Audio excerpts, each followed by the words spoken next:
Great day, children of God. How are you? I hope your day is well and you will also feel blessed despite the calamities and storm and typhoon that we've encountered here in the Philippines and some other parts of the world. So let's just be safe and pray to God that we will be covered by His divine protection, divine shield. We will be covered from any calamities, any harm, and especially not just us but also our families and friends. All the people will be covered with a divine protection, divine shield from our Lord. And let's not forget to receive Jesus today and to read His words that will give us courage and bravery, okay, to make us brave despite challenges, struggles, trials, battles in life, and to fight the enemy. Let's receive Jesus. You can repeat after me. Jesus, forgive us from all our sins. We have done wrong in our thoughts, in our words, and in our own actions. We receive you, Jesus, as our personal Savior and our Lord. Thank you, Jesus, and we love you. And our Bible verse for today comes from the book of, let's go through this way, 2 Corinthians. 2 Corinthians chapter 2, verse 17. Only one verse for today. It says here, you see, we are not like the many hucksters who preach for personal profit. We preach the word of God with sincerity and with Christ's authority, knowing that God is watching us. Hallelujah. So being an evangelist or preacher for the word of God, like kana isang yaw bang mayong balita sa Ginoo, in kanang layman's term, it's not difficult at all to share the good news. Dili gid siya lisod, labi na nga inubanan ka sa Ginoo. How to know nga ginaubanan ka sa Ginoo? Every time you preach, every time you evangelize, every time you share the good news and the words of God through the scripture, you will know, because whatever kanang persecutions on the way, there's a Holy Spirit leading. You will be protected. Matingala na lang ka kay kanang ni-push through imong mission. But if the Holy Spirit will kanang ma-discern niya nga harmful gid na kung magpadayon ka, the Holy Spirit also will protect you. Na yung mga higayon nga feel nimo dili safe ang wanhan nga lugar just to preach the good news, just to evangelize, just to share the goodness of God. Why? Because maybe that place has been hijacked by the enemy, has been covered by many demons. But if ever that place is like that, still God prevails. Madaog man gyud ta, madaog man gyud ang side ni God, madaog man gyud ang Ginoo maski unsa pa nang plano sa enemy. Only that it's in our own choice kung ang atong pagtuo sa Ginoo mas mulambo ba or mas stronger ba, or padayonon ra nato ang napalong na di ang atong Holy Spirit.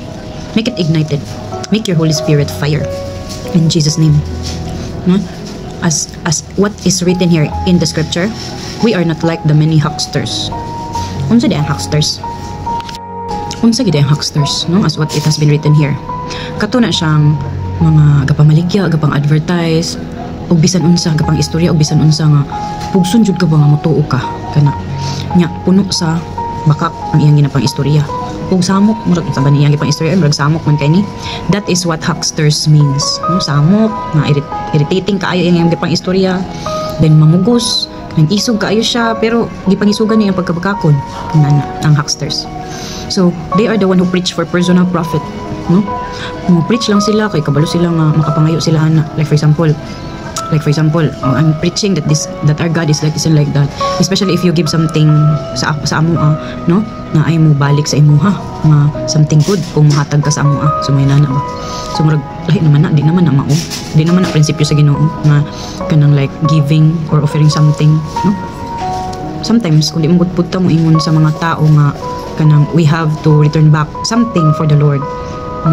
Di man pud sila ma-remind nga dapat gyud ay mo share og something, muhatag og pagkaon ba kaha kay ang nag-preach in town dili sayon pud kagutomon nya.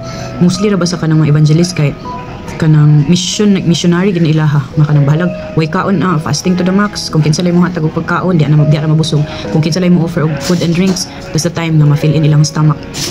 Di na sila kanang tinod nga evangelist bitaw, dili na sila mo demand og kanang pagkaon like mag-Bible study ni sa inyo, hala unsa may ikuan ana ang tagtungod ba, unsa may ipasnak, wala man koy kwarta ipasnak.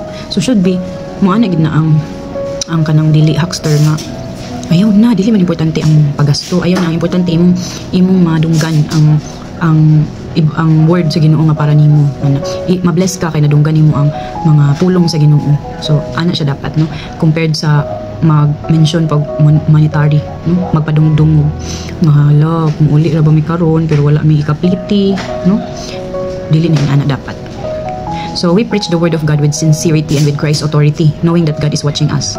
Maskin pa na ang gi-missionary kanang gi-ministeryohan nga mga balay-balay just to share the word of God. Maskin pa man wala sila ika-offer pagkaon baka tubig baka or anything. Dili na angay mabalaka ang isa ka preacher ana or isa ka evangelist. Why? Because God will give us an authority. With God's authority, mawala tanan kagutom nato, mawala tanan kanang kauhaw, mga fleshly desires mawala tanan, no, in Jesus name. Kaya siya mag-provide sa mga needs sa atong kalawasan, and siya pod mag-protect sa ato from any harm.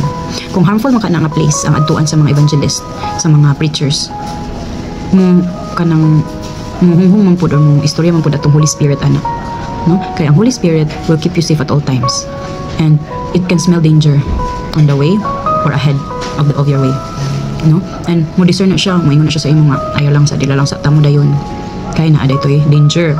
So that's the power of the authority of God to us, especially if we do ministering kanang actions. Minister to spread the good news, nothing else. It's for Jesus, it's for the glory of God, no? Nothing else. Wala tay laing kanang tumong, dili kay magbasta dito ta kay mag-snack ta dito, magkakaon ta dito bisan unsa nga lami. No, not that. We should remove that in our hearts and in our minds, no. Mag-adto ta, mag-Bible study ta, kanang kuanta kung sa'yo tawag anak mga household prayer meetings, mga prayer something meetings like that. So we should not expect for food or snacks from the kanang household, no, from the house that we are going to for Bible studies and all. We should not expect for that. We should expect a gift from God. An authority comes from God, and anointing too, nothing else.